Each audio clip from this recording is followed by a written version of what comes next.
नमस्कार दोस्तों, मैं हूं दीपक सिंह। दैनिक सवेरा समाचार से एक बड़ी खबर और दुखद खबर मैं आपको सुनाने जा रहा हूं। अब से कुछ देर पहले ही हमने एक खबर आपको दिखाई थी। जम्मू कश्मीर पुलिस का कांस्टेबल गोपाल दास मृत्यु,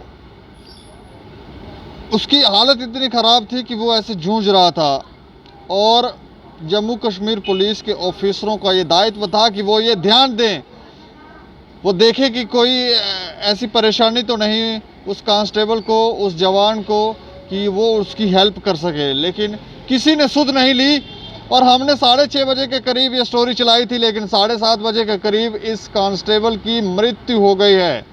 ये काफ़ी दुखद समाचार है और एक प्रश्न भी है उन जम्मू कश्मीर पुलिस के जो आला अधिकारी हैं, जो ऑफिसर हैं, जिनको ये देखना था, जिनका ये दायित्व था कि वो ये देखते, क्योंकि कोरोना संक्रमण के दौरान इस जवान की ड्यूटी लगाई गई थी। कठुआ का रहने वाला ये जवान कठुआ के कोविड सेंटर में एक ड्यूटी लगाई थी और वहाँ पर ये संक्रमित हो गया था।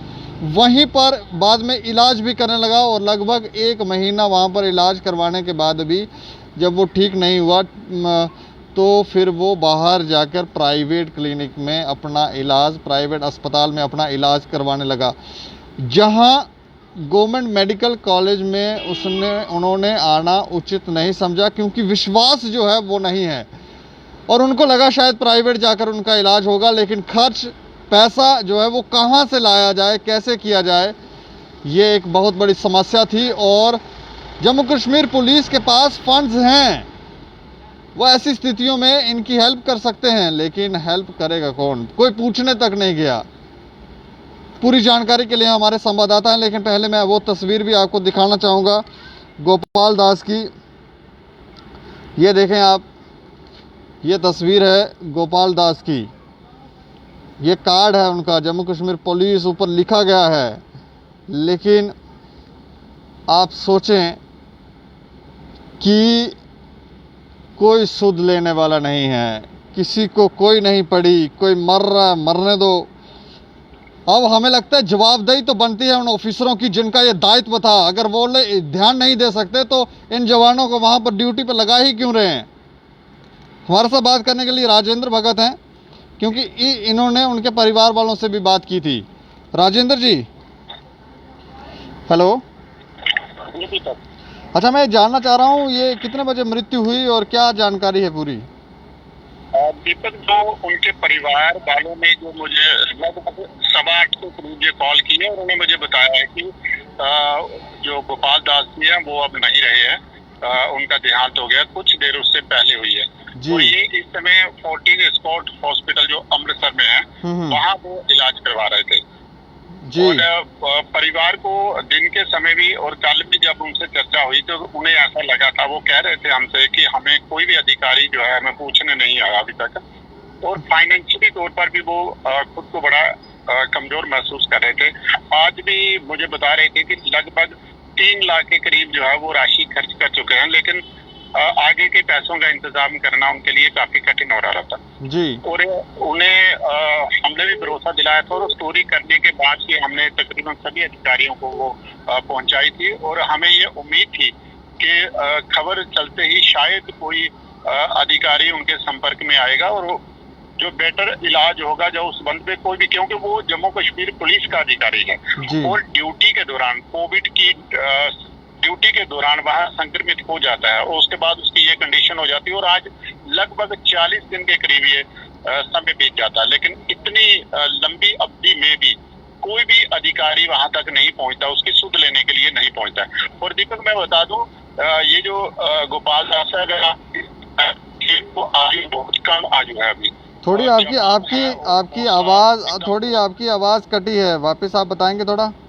हाँ जी दीपक, मैं कह रहा था कि लगभग शाम के समय जी 8:15 के करीब इनकी जो है मृत्यु हुई है। उन्होंने बताया कि कुछ समय उससे पहले लगभग 8 बजे के करीब उनकी डेथ हुई है और वो काफी उन्हें महसूस हो रहा था कि आज खबर की गई है, शायद कोई अधिकारी जो है उनके संपर्क में आएंगे, उनसे बात करेंगे, उनकी कोई मदद हो सकेगी जी। लेकिन लगता नहीं है कि किसी ने उनसे संपर्क किया होगा। और अभी जो स्थिति अभी जो 14 हॉस्पिटल है अमृतसर के अंदर, वहां उनकी जो है मृत्यु हो चुकी है। ये 14 एस्कॉर्ट हॉस्पिटल है कोई अमृतसर के अंदर, निजी हॉस्पिटल है, तो वहाँ उसका देहांत हो चुका और परिवार जो है काफी सदमे में है इस समय। नहीं तो क्या माने, फाइनेंशियली तौर पर भी वो काफी वीक हो चुके थे इलाज करवाते समय। नहीं इसमें क्या माने, किसकी गलती है, ये किसका दायित्व है? स्टोरी चलाते हुए हमें मुझे नहीं लगता कि ज्यादा 1-1.5 घंटा ही हुआ था कि उनकी मृत्यु हो गई, तो गलती किसकी लग रही है इसमें? देखो दीपक, इसमें अगर एक कर्मचारी, पुलिस का एक कर्मचारी कहीं पर भी तैनात होता है तो उसकी एक जिम्मेवारी पीछे जो अधिकारी होते हैं उनकी बनती है। वो अगर खासकर कोविड के दौरान जो लोग ड्यूटी दे रहे हैं तो वहाँ काफी प्रोटोकॉल जो है उसको देखा जाता है कि एक कर्मचारी जब ड्यूटी करता है तो वो कितने दिन ड्यूटी करता है, उसके बाद उसको परिवार से कितने दिन दूर रखा जाता है, संक्रमण कहीं फैल ना जाए, काफी ज्यादा जो है गाइडलाइन बनी होती है इनके लिए। और इस चीज पर जो है उनके अधिकारी भी नजर रखते हैं।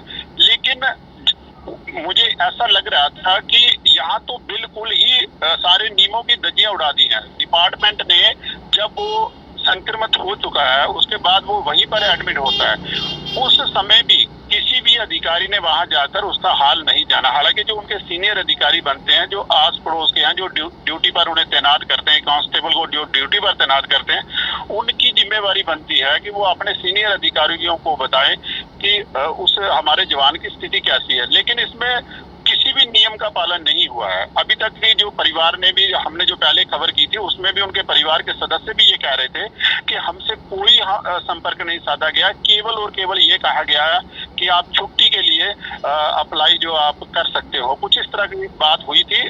इलाज को लेकर कैसी स्थिति हो रही है, क्या कंडीशन है उसकी, स्वास्थ्य कैसा है, कहाँ इलाज होगा, इस बारे में कोई भी जानकारी जो है वो उनको नहीं दी गई, कोई उनके साथ साझा नहीं की गई। और इस चीज का उनको मलाल भी है। हालांकि उन्होंने आज जो हमें संदेश दिया था उसमें जो बड़े अधिकारी हैं उनसे भी निवेदन किया था कि आप हमारी मदद करें, हम काफी संकट में हैं, आर्थिक संकट भी है, और दूसरा हम परिवार में कोई और सदस्य भी नहीं है जो उनकी देखरेख करे, केवल उनकी वाइफ और 2 छोटे बच्चे हैं, और एक उनका जो कोई रिश्ते में जो साला साहब है वो उनके साथ जा रहे थे। लेकिन अब भी इसी समय भी, रात के समय भी वो लोग वहाँ डेथ हो चुकी है, उसके बाद फॉर्मेलिटीज होगी, फिर उनको वहाँ से आना होगा, उसका जो पेंडिंग बिल होगा वहाँ हॉस्पिटल के अंदर वो भी उनको प्रोवाइड करना होगा। देखो दीपक, इसमें काफी पीड़ा है। अगर आप देखें परिवार काफी मुश्किल में है इस समय। नहीं तो मैं ये जानना चाह रहा हूँ कि क्या उन ऑफिसरों के ऊपर जिन्होंने नियमों की धज्जियां उड़ाई हैं, उन ऑफिसरों के ऊपर कोई डिपार्टमेंटल एक्शन बनता है कि नहीं? बिल्कुल ऐसा ही बनता है। देखो दीपक, ऐसा नहीं है कि हमारे जो जवान हैं, जम्मू कश्मीर पुलिस के जो जवान हैं, जो तैनात होते हैं, जो मुश्किल घड़ी में ड्यूटी देते हैं, वो कोई ऐसा कोई जानवर नहीं है कि उनके साथ इस तरह का ट्रीट किया जाए। बड़े अधिकारियों का ये फर्ज बनता है। इस जम्मू कश्मीर के अंदर कितने जवान हैं जो आज तक शहीद हो चुके हैं, अपनी ड्यूटी के दौरान शहीद हो चुके हैं, और कोविड काल में भी कितने लोग हैं जो अपनी ड्यूटी देते हुए संक्रमित हुए हैं, उनका परिवार हुआ है, उन्हें आर्थिक नुकसान हुआ है। लेकिन इतने ज्यादा सबको होने के बावजूद भी, और जब 30-40 दिन हो जाते हैं एक जवान को, वो हॉस्पिटल में रहता है, उसके इर्द गिर्द कर्मचारी रहते हैं, जहाँ पर उनको एडमिट किया जाता है उसके बाहर भी पुलिस के कर्मचारी होते हैं, लेकिन उसके बावजूद भी उसकी सुध नहीं ली जाती। तो इसका मतलब है कि उनके तालमेल की कमी है। या तो फिर बड़े अधिकारियों की जो पहुंच होती है केवल उन्हीं की बात मानी जाती है, जो निचले लेवल के कर्मचारी होते हैं उनकी बात सुनने वाला कोई नहीं। इस मामले में खासकर ये देखा जाएगा, दिखता है सामने कि यहाँ कोई भी उनसे संपर्क नहीं साधा गया। इसका मतलब अगर कोई बड़ा अधिकारी होता तो क्या वहां भी इलाज को लेकर, जहाँ कोई आर्थिक सहायता को लेकर, कोई ट्रीटमेंट को लेकर कुछ इस तरह की बात होती। हालांकि ऐसे जवान को अगर वो 10-15 दिन ठीक नहीं हुआ तो उसे एम्स में लिया जा सकता है। जम्मू के जो प्राइवेट हॉस्पिटल हैं, बड़े हैं, नारायणा है, जहां मंत्री लोग इलाज करवाते हैं, वहां उस जवान को लेके जाया जा सकता था। लेकिन मुझे लगता है उन्होंने केवल यही सोचा कि ये एक कांस्टेबल है तो जैसा है छोड़ दो परिवार के हवाले। ड्यूटी पर वो आदमी जब हो जाता है, संक्रमित हो जाता है, अपने जीवन से वो लड़ रहा है, तो उस समय फर्ज बनता है उन अधिकारियों का, उस विभाग का, जिसके लिए उसने अपनी जो जीवन दिया है, ड्यूटी दी है, जहां वो अभी वो लाइफ के साथ इस तरह से लड़ रहा है। तो ऐसी स्थिति के अंदर अगर उसकी सुनवाई नहीं होती है, बड़े अधिकारी उस तक नहीं पहुंचते हैं, तो इसका अर्थ यह है कि आप इन अधिकारी जो छोटे कर्मचारी हैं वहां तक उनको आप केवल भेड़ बकरी समझते हैं, इंसान नहीं समझते हैं। और खासकर देखें, अगर प्रधानमंत्री जी अपने संबोधन में ऐसे कर्मचारियों को कोरोना वॉरियर की पदवी देते हैं, उन्हें सलाम करते हैं, सल्यूट करते हैं। आप सोशल मीडिया में चले जाओ, जो भी अधिकारी ड्यूटी दे रहे हैं, लोग उन्हें अच्छी नजर से देखते हैं, उनके लिए सल्यूट पेश करते हैं। लेकिन विभाग के अंदर अगर इस तरह का बर्ताव होगा तो मुझे लगता है कि ये फिर तो उंगली उठेगी और लोग उनसे सवाल पूछेंगे भी। मुझे लगता है इस मामले में भी सवाल बनते हैं, उनसे पूछे जाने चाहिए कि ऐसा क्यों हुआ। आपके अधिकारी को, जो आपका एक कर्मचारी था, संक्रमित हो जाता है, 40 दिन तक वो अपने जीवन से लड़ता है, जिंदगी से लड़ता है, लेकिन आप अंतिम समय तक विभाग का कोई भी अधिकारी वहां उनको पूछने नहीं जाता।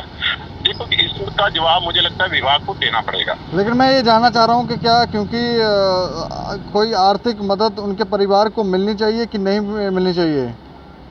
देखो, जो मेरी जानकारी है कि उनके 2 छोटे छोटे बच्चे हैं, जो उनकी वाइफ है, हालांकि कोई जॉब करती है, लेकिन छोटा मोटा जॉब ही करती है, कोई बड़ा जॉब नहीं करती है। और वो अभी इस दौरान भी अगर देखें आप, तो एक कांस्टेबल जो होता है उसकी सैलरी के हिसाब से, जब उसका रहन सहन देखा जाए आज के इस समय में, तो कोई बड़ा ज्यादा नहीं होता। आर्थिक स्थितियां बड़ी नॉर्मल सी होती हैं। और जब वो बीमार हो जाता है तो ऐसे में अगर वो प्राइवेट हॉस्पिटल के अंदर 2 दिन के अंदर उनको 3 लाख रुपया खर्च करना पड़ता है। तो उससे पहले जब वो 40 दिन उन्होंने इलाज अपना करवाया है यहाँ पर, तो उस समय भी उन्हें कितना ज्यादा खर्चा उनको करना पड़ा होगा। तो एक तो आर्थिक तौर पर वो परिवार टूट चुका था, और दूसरा इस तरह की जब वो व्यक्ति नहीं रहा, वो कांस्टेबल ही नहीं रहा, तो मुझे लगता है ये उन पर डबल मार होगी। इसमें अधिकारियों का अभी कुछ नहीं गया। मुझे लगता है कि बड़े अधिकारियों को अभी भी स्थिति को संभालना चाहिए और फौरन उस परिवार तक पहुंचना चाहिए। अगर कहीं गलती हुई है तो उसके लिए भी क्षमा मांगनी चाहिए, और परिवार के लिए आर्थिक सहायता से ज्यादा मुझे लगता है कि उनको उनसे संपर्क साधना चाहिए, क्योंकि वो उनका जवान है जी। मुझे लगता है कि यहाँ काफी कमियां है। विभाग इस ओर देखे, जो बड़े अधिकारी हैं, हो सकता है कि छोटी ये बातें जो होती हैं बड़े अधिकारियों तक नहीं पहुंच पाती हैं। क्यों नहीं पहुंच पाती, इसका भी संज्ञान अधिकारियों को लेना होगा, और जो भी हो सके इस परिवार के लिए, खासकर अब जब वो नहीं रहा उनका जवान, तो मुझे लगता है उनके साथ उनके परिवार की तरह उसका जो बर्ताव है बड़े अधिकारियों को करना चाहिए, और उसका संज्ञान लेना चाहिए कि इस समय उनका परिवार की कंडीशन किस तरह से है, वो किस तरह से सर्व करेंगे, किस तरह से वहां से बॉडी आएगी, क्या होगा क्या नहीं, मैं नहीं जानता। लेकिन मुझे लगता है अधिकारियों को इस पर विचार करना होना चाहिए। चलिए, शुक्रिया हमसे बातचीत करने के लिए। तो ये देखें आप, जम्मू कश्मीर पुलिस का एक जवान जो है अपनी जान गंवा बैठा, लेकिन मजाल है इन ऑफिसरों ने ध्यान दिया हो। अब अगर इनसे पूछताछ नहीं की जाए, इनसे पूछा जाए कि क्यों आपने अपने ऊपर के अधिकारियों को नहीं बताया, ये हमें लगता है ये सवाल तो इनसे पूछने ही चाहिए। और आर्थिक तौर पर इनका परिवार जो है वो कैसे टूट गया है, गुहार लगा रहे थे। और जब हमारे पास मामला पहुंचा तो हमने पब्लिश भी किया, लेकिन शायद ईश्वर को ये मंजूर नहीं था, या क्या उसकी हेल्प क्यों नहीं हो पाई। समय थोड़ा, या तो समय बहुत कम रह गया था, हमारे पास बहुत देर से ये मामला पहुंचा, थोड़ा पहले पहुंचा होता तो शायद आज वो जवान जीवित होता। लेकिन हम ईश्वर से प्रार्थना करेंगे कि उनकी आत्मा को शांति मिले। हम तो सभी लोगों से कहेंगे कि वो भी प्रार्थना करें, लेकिन जो बड़े अधिकारी हैं जम्मू कश्मीर पुलिस के, वो संज्ञान लें। इस तरह का मामला, इस तरह से अगर आप अपने जवानों के साथ ट्रीट करेंगे, जो हर समय तैनात रहते हैं, या नाकों पर कहीं झगड़े हो रहे हैं, जाके छुड़ा रहे हैं, कुछ कर रहे हैं, इन जवानों के साथ अगर आप ऐसा ट्रीट करेंगे तो कैसे चलेगा। क्योंकि आप बड़े अधिकारी तभी हैं क्योंकि छोटे अधिकारी आपके नीचे हैं। छोटे अधिकारी नीचे नहीं होंगे तो फिर आप स्वयं छोटे हो जाएंगे। तो बड़े बने रहने के लिए छोटों का ख्याल रखना हमें लगता है ज़रूरी है, और ये ख्याल रखें। अब भी वक्त है, ख्याल रखें, आर्थिक मदद जो है वो करें। बाकी आप लोग देखते रहें दैनिक सवेरा समाचार। मुझे और मेरे सहयोगी अरुण डोगरा को दें इजाज़त।